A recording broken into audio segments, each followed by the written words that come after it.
नमस्कार, आप सभी का मेरे चैनल में बहुत बहुत स्वागत है। आज के वीडियो में मैं आपको होई अष्टमी की कहानी सुनाने जा रही हूँ।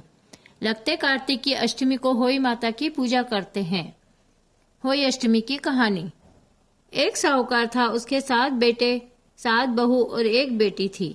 एक दिन सातों बहू और बेटी मिट्टी खोदने गई। मिट्टी खोदते खोदते ननद ने गलती से स्याऊ माता का घर खोद दिया। इससे स्याऊ माता के अंडे टूट गए व बच्चे मर गए।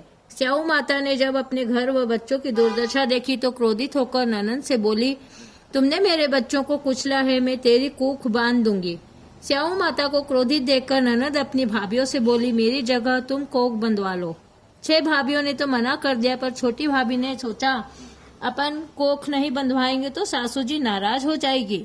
छोटी भाभी ने अपनी कोख बंधवा ली, जिससे बच्चे होते और होई साते के दिन मर जाते। एक दिन उसने पंडितों को बुलाकर पूछा कि ये कैसा दोष है कि मेरे बच्चे होते ही मर जाते हैं। पंडितों ने बोला कि तू सुरही गाय की सेवा किया कर, वो स्याऊ माता की सहेली है, जिससे तेरी कुख छुड़वा देगी, उसके बाद तेरे बच्चे जिएंगे। वो सुबह जल्दी उठकर सुरही गाय का सारा काम कराती। एक दिन गौ माता ने सोचा कि आजकल कौन मेरा सब काम करता है, ये बहुएं तो आपस में लड़ाई करती रहती हैं, आज देखना चाहिए कि कौन सी बहू काम करके जाती है। गौ माता सुबह जल्दी उठकर बैठ गई और देखने लगी तो साहूकार के छोटे बेटे की बहू सारा काम कर रही थी।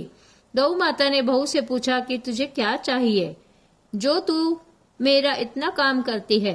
वो बोली, मुझे वचन दो।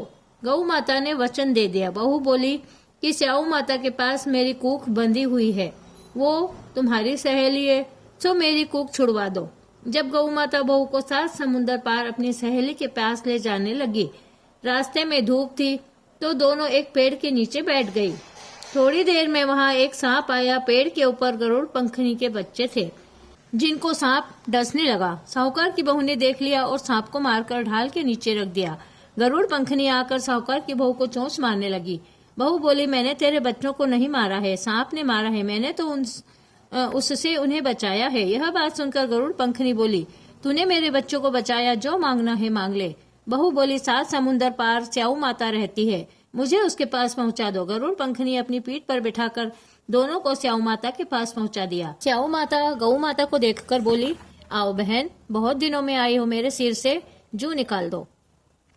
गौ माता बोली, मेरे साथ में यह बहन भी आई है, उससे निकला लो। साहूकार की बहू ने स्याऊ माता की जू निकाल दी। जब स्याऊ माता बोली, मेरी तुमने बहुत भलाई करी है और तुम्हारे 7 बेटे 7 बहुएं होवे। वो बहू बोली कि मेरे तो एक भी बेटा नहीं है, 7 बेटे कहाँ से आएंगे। जब स्याऊ माता बोली, क्यों नहीं है। बहू बोली, मेरे को वचन दो। जब स्याऊ माता बोली, वचन दिया। अब बता क्या बात है। जब बहू बोली कि मेरी कूख तो तुम्हारे पास बंधी पड़ी है। जब स्याऊ माता बोली कि तू तो मेरे को बहुत ठग लिया है, तेरी कूख खोलती तो नहीं, लेकिन अब खोलनी पड़ेगी। जा, तेरे 7 बेटा और 7 बहू घर पर मिलेंगे, तू 7 उजमन करना, 7 होई मांडना, 7 कढ़ाई करना।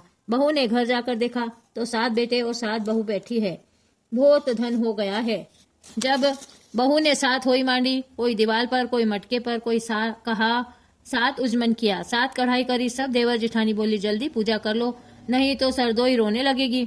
थोड़ी देर बाद अपने बेटे से बोला, देख कर आ, सदरोई रोई क्यों नहीं। वो आकर बोला कि चाची के यहाँ होई मंडी हुई है, खूब उजमन हो रहे हैं।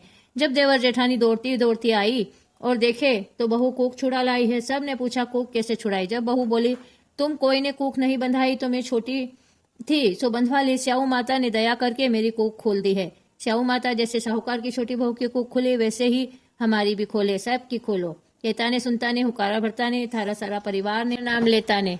बोलो होई अष्टमी माता की जय। प्रिय बहनों, मेरे चैनल पर जो मैं कहानियां अपलोड करती हूँ वो बहुत ही सरल और शुद्ध भाषा में होती है। क्या आपको मेरी कहानियां पसंद आ रही है तो जल्दी से मेरे चैनल को सब्सक्राइब कर लीजिए, बेल आइकन को प्रेस कर दीजिए और मेरे इस वीडियो को अधिक से अधिक शेयर कीजिए।